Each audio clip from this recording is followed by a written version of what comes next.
Usa sa pinakanindot kunong buhaton ug doon na kay kwartang ginagmay, mao kuno ning gitawag nila og investment.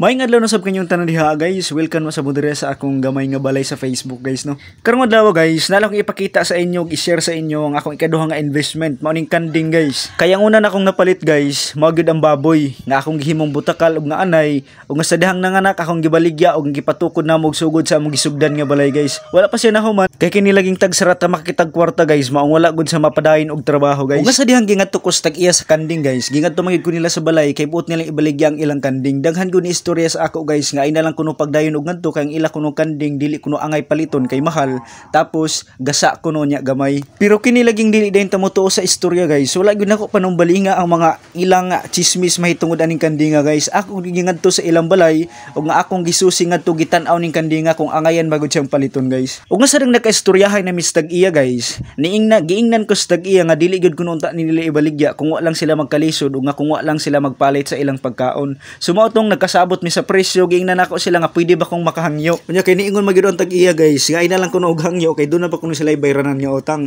So kay naluoy na lang mapug ko sa ila guys, ako na lang gyud gibayran og ang kanding nya akong gidala sa amo ang balay. Ug sa dihang ako gyud ning giguyod paingon sa amo ang balay guys, doon na man gyud makasugat natong mga tao daghan gyud istorya nga alkansi kuno ko ani akong kapalit kay gamay nya mahal ra kuno kay ilang ka presyo guys. Pero lagi ang akong purpose ani guys, dili man para buy and sell, kinahanglan man gyud na akong paangkon aron nga sa anak na lang kumukuha og ganansya aning kandinga guys. Ug nga wala gyud badantig bulan ang kanding sa akong pagatiman guys, nanguwag siya nagpatakal lang gyud guys. Nagpaabot kog pila ka buwan hangtod nga niabot ning adlaw ug taknaa nga nanganak na gyud siya guys. Ang ganansya nga akong gipaabot sa puhunan nga akong gi-invest ini nga kanding nakita na gyud nako karong adlaw guys. Bisan todo ginagmay lang guys, basta ka mao lang ita muhulat sa sakto nga oras ug sa sakto nga panahon, moabot ra gyud ang ganansya nga atong gipaabot guys. Sama ani karon guys nga akong una napalit kay baboy sunod kanding, wala ta kabalo nga telik sa sunod nga higayon nga akong pagpalit basig baka na guys. Kay wala gyud ta kasabot sa atong kapalaran kay matud pa nila guys, pila ra ba kunoy palad sa unggoy. Ug nga ambot lang sa daning kandinga guys nga nung tag-usa ra gyud ang anak kay sadang napalit kuno dito sa dag-iya guys, nanganak na siya dito daan bago pa lang nalutas, usa ra sad ka buok unya karon diri sa ako mga kamot nanganak na sa ikaduha,